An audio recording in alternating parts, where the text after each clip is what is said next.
On a fait une semaine en camping en sac à dos et je vais t'expliquer comment on s'y est pris. C'est parti. On a utilisé le matériel qu'on a déjà ici. Donc on est parti avec 2 sacs, un petit et un grand. Tout simplement parce qu'on a essayé d'être le plus léger possible, tu vas le voir. On n'avait pas besoin de plus. Notre objectif était d'être léger, donc j'ai pris seulement 2 tenues, une de jour et une de nuit. En ce qui concerne la tenue de jour, donc avec laquelle je passais ma journée, j'ai un t-shirt basique de sport, peu importe. Moi j'aime bien quand c'est léger, que l'air y passe, que ça sèche vite, surtout si tu as besoin de le laver ou s'il pleut, et ben ça sèche super vite. Je sais pas, franchement moi je vous dis, prenez les t-shirts que vous avez déjà chez vous, mais pensez qu'il faut un truc léger quoi, dans lequel tu es bien. Et pareil, un short de sport, moi ce que j'aime bien c'est quand il y a des poches, parce que comme je filme les vidéos, et ben comme ça je mets le téléphone dans la poche. Mais il n'a rien d'exceptionnel, prenez des habits que vous avez déjà, n'allez pas acheter des trucs. Les marques, on s'en fout. Voilà, donc ça. Et j'avais une paire de chaussettes hautes, parce que moi j'aime bien marcher en chaussettes hautes, petit tips. Ici il y a souvent des trucs qui grattent et tout, les arbres, bref, ça te hache les jambes, donc moi j'aime bien randonner en chaussettes hautes parce que ça protège un peu. Et puis c'est stylé en plus, je sais pas, moi je trouve ça beau. Et le chapeau parce qu'ici c'est un indispensable. Là pareil, est-ce que c'est mieux un chapeau, est-ce que c'est mieux une casquette? Je sais pas, vous faites comme vous voulez. Protégez votre nuque, c'est pour ça que j'ai un mulet. Mais ni chapeau ni casquette ne protégera votre nuque. Donc pareil, la marque, on s'en fiche, prenez ce que vous avez déjà, moi c'est ce que j'ai déjà. N'importe quoi fera l'affaire. Ce que j'aime bien avec les bobs, c'est parce que quand il y a du vent, et ben le bob, comme il y a ça là, montre-le, mets-le. voilà, quand il y a du vent, et ben en fait avec le chapeau tu peux faire ça. Donc t'as l'air un peu con, mais au moins il reste sur ta tête, alors que la casquette tu peux la perdre. Moi c'est pour ça que je mets des bobs. Donc ça c'est avec une brassière de sport pareil. Voilà, c'est très bien, on voit pas la marque, c'est parfait. C'est une brassière basique. Et puis les sous-vêtements quoi. Là au niveau des sous-vêtements, je vais pas te montrer mes sous-vêtements, mais tu fais comme tu veux. Mais ce que je te conseille c'est d'utiliser des sous-vêtements qui sont pas en coton. Pourquoi? Parce que ça sèche. Ça met du temps à sécher en fait. Moi j'utilise des sous-vêtements en microfibre. Comme ça sèche hyper vite. Et en plus, c'est plus léger dans le sac. Donc, on a fini pour ma tenue de jour. Et ce qui concerne ma tenue de nuit, c'est juste un short. Parce que ici, il n'y a pas besoin de pantalon. Il fait chaud la nuit. Et un débardeur. Parce que moi, la nuit, comme il fait chaud, si je mets un t-shirt, je transpire. Donc, c'est chiant. Donc, avec le débardeur, eh ben, je transpire pas. Donc, c'est un débardeur simple, basique. Voilà, en coton. Prenez ce que vous avez déjà. Pour ce qui est du couchage, on a une tente qu'on a achetée 12 $ en Australie. Ça veut dire 6 €. C'est une tente double. Elle pèse pas très lourd. Elle pèse moins de 2 kg, je pense. Les dimensions, c'est 1,96 m sur 1,4 m. Il y a les coques de ouf. Je sais pas si on m'entend. Donc c'est cette tente-là, ok? On a utilisé une tente double. Et deux matelas achetés en Australie aussi. C'est des Divide. Comme ça. Tu les gonfles avec leur petite poche. Et c'est très facile. Là, ça c'est la poche pour gonfler le matelas. Elle vient se brancher direct sur le matelas. Et dedans, en fait, je vous la montre parce qu'elle me sert de coussin, moi, le soir. Je mets tous mes habits dedans. Et après, je referme. Et ça fait mon coussin.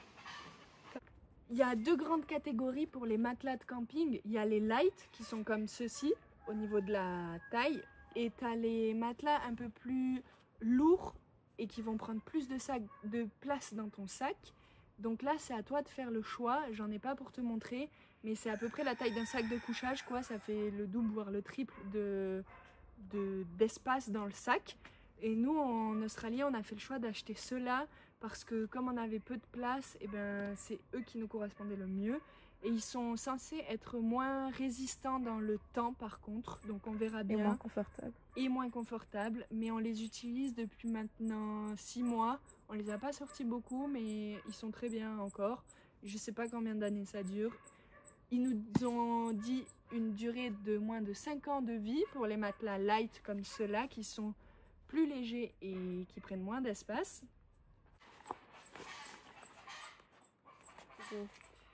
On va passer à tout ce qui sert salle de bain, quoi, tu vois, entretien. Donc on commence par la serviette. Pourquoi est-ce qu'elle est très petite? Parce que ça prend moins de place et que c'est moins lourd. Donc ça, vous allez reconnaître la marque. Moi, je supporte aucune marque. Donc peu importe, on s'en fiche. C'est en microfibre, ça sèche hyper vite. Et c'est noir, ça j'avais pas fait exprès en l'achetant. Mais comme il y a beaucoup de soleil ici, quand c'est noir, ça sèche beaucoup plus vite. Donc au final, c'était bien. C'est une taille S, je pense.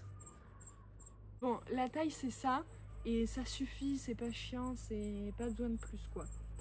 Après, brosse à dents et dentifrice, c'est tout. Tu peux les mettre dans des poches hermétiques comme ça, mais là, il y a le savon dedans.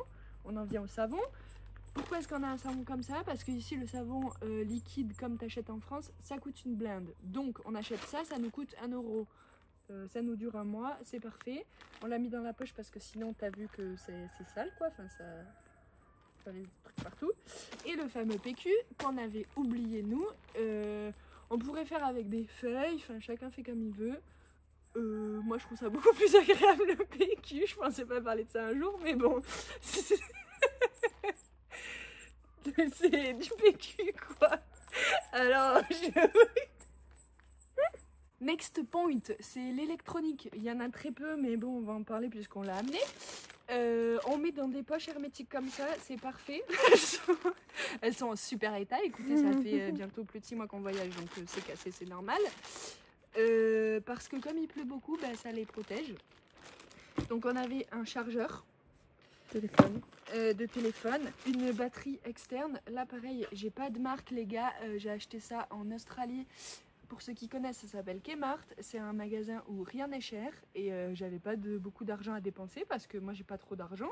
Donc je fais avec les moyens que j'ai. Je sais qu'il y en a des très très bonnes pour le camping, mais ça coûte vite une blinde, genre plus de 100 €.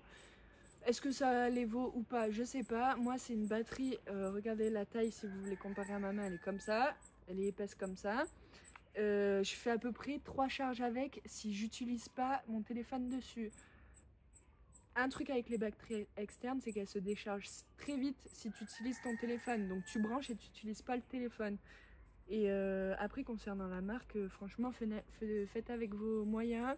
Mais d'en avoir une, je trouve que c'est bien parce que t'es pas toujours sûr d'avoir de pouvoir brancher ton téléphone. Et deuxième point, j'ai déjà essayé des batteries solaires, c'est trop de la merde, ça marche pas. J'ai essayé plusieurs marques, ça n'a jamais marché, tout ce qui est panneaux solaires. J'ai eu des vrais panneaux solaires, j'ai eu des batteries solaires, ça recharge quasiment pas. Donc moi je conseille vivement une batterie que tu peux charger. Parce que ça c'est une batterie qui se charge directement à la prise, quoi, comme un téléphone. Donc pensez à partir avec la batterie chargée, parce que ça m'arrive de partir avec la batterie pas chargée. En plus celle-là elle est bien, je l'ai utilisée qu'une fois, elle m'a fait une charge complète et elle est à 76%. Donc voilà, je crois que c'était 10 000 AMH, je sais pas comment on dit là, ampères. Bref, c'est pas trop mon truc là, vous l'aurez compris. Voilà, et des câbles aussi, parce que l'autre jour on est parti, ah oui, oubliez pas, l'autre jour on est parti avec ça, on avait campé quelques jours aussi, mais sans le câble pour brancher le téléphone. Donc du coup elle nous a servi à rien. On va promener. T'as ton doigt sur le micro? Mais non. Ah, ok. Voilà, donc quand vous prenez votre batterie, pensez à prendre le câble qui va charger votre téléphone, parce que moi je l'avais oublié, donc voilà.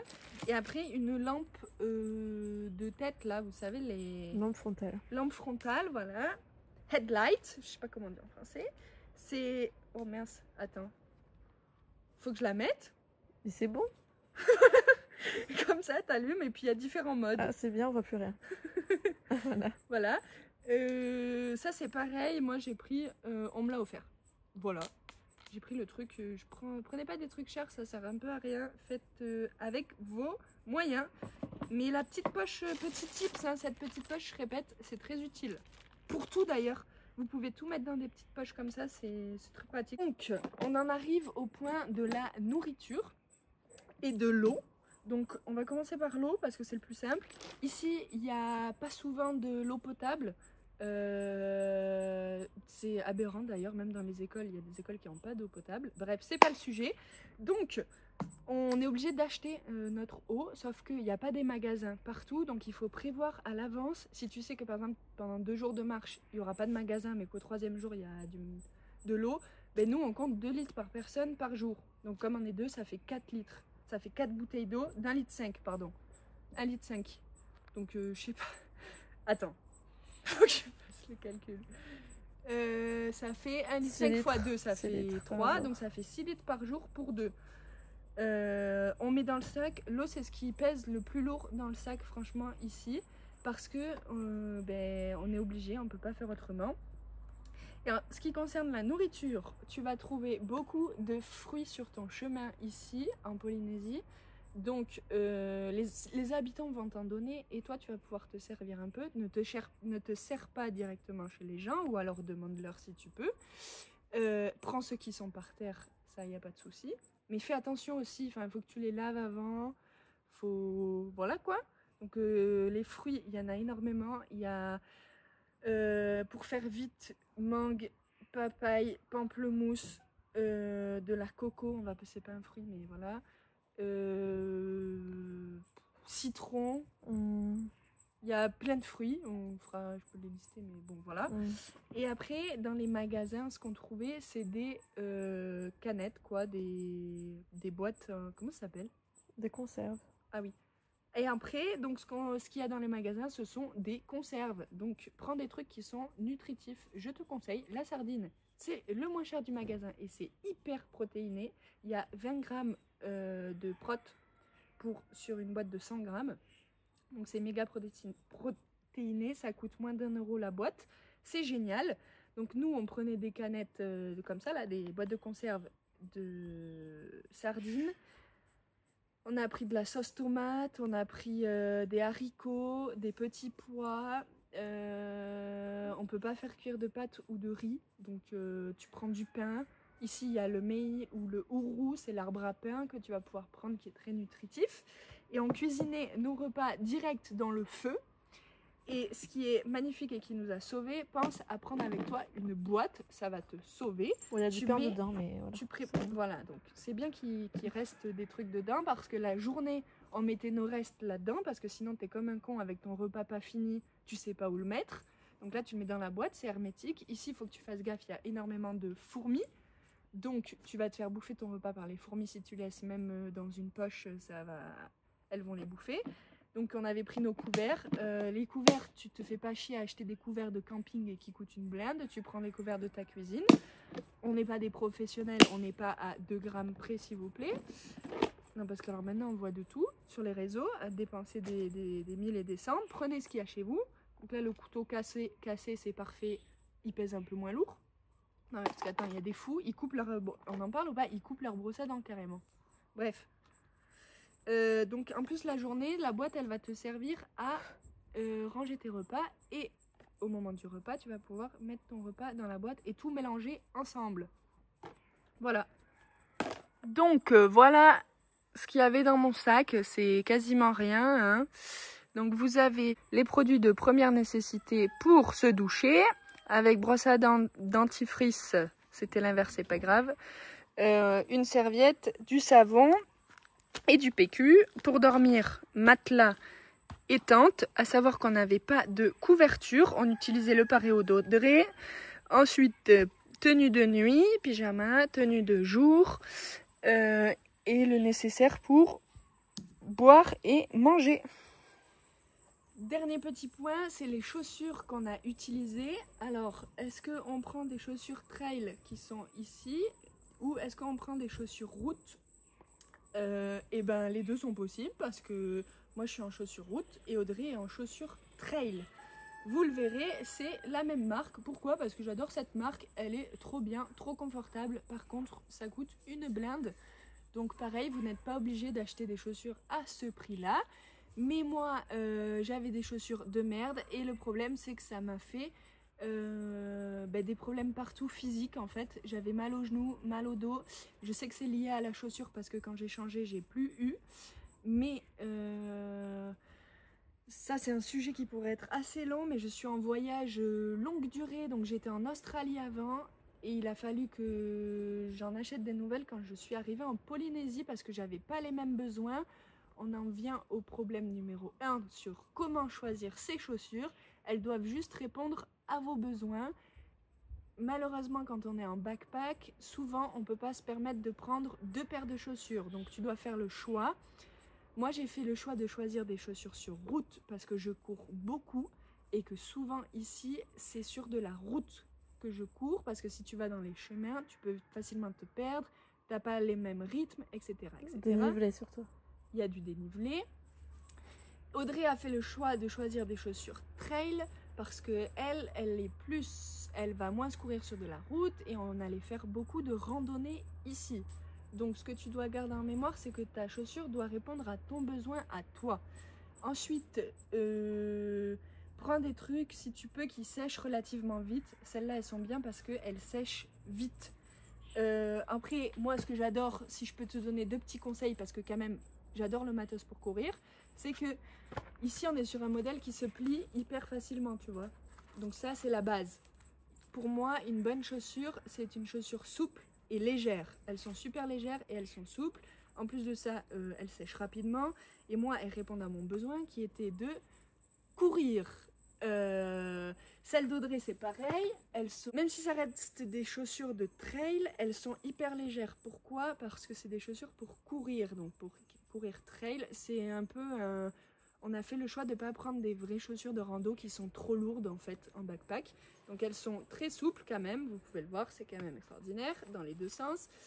Et elles sont légères, mais celles-ci, comme elles ont les crampons, elles seront bien sur des terrains type montagne. Moi c'est mieux pour la route. Avec les miennes, dès qu'on est vraiment en vraie montagne, je galère. Mais pour répondre aux 2 besoins, il faudrait 2 paires de chaussures. Mais comme on est en voyage, on ne peut pas se permettre d'avoir les 2 paires. Donc il faut faire des choix. Donc pose-toi, si tu te poses une question sur « Tiens, quelle paire de chaussures je dois choisir pour mon voyage ?» Pour moi, c'est très important que tu te demandes qu'est-ce que tu vas faire pendant ton voyage. Est-ce que tu vas aller dans la montagne ou pas? Est-ce que tu vas rester en ville? Est-ce que tu veux... Pour moi, le style, on s'en fout un peu en fait. Il faut que tu sois confortable dedans. Si je peux te conseiller une marque, c'est celle-là. Moi, j'utilise que ça depuis plusieurs années maintenant. C'est trop bien. On va citer les modèles. Je connais pas, je sais pas si YouTube coupe ou pas, on verra bien. Moi, c'est la Triomphe. Parce qu'en fait, pour le scoop, je préparais un marathon. Donc, c'est la Triomphe de chez Saucony et... Moi, c'est la Peregrine 13. Peregrine 13. Non, je crois que c'est 14. 13, moi. T'es sûr? Ouais. Bon, voilà. Après, pour moi, c'est hyper important de dépenser de l'argent dans les chaussures parce que il faut que tu sois à l'aise dedans. Tu vas faire beaucoup de kilomètres normalement quand tu es en voyage. Tu vas beaucoup marcher. Alors, c'est très important d'être à l'aise dans ce que tu portes. Et voilà.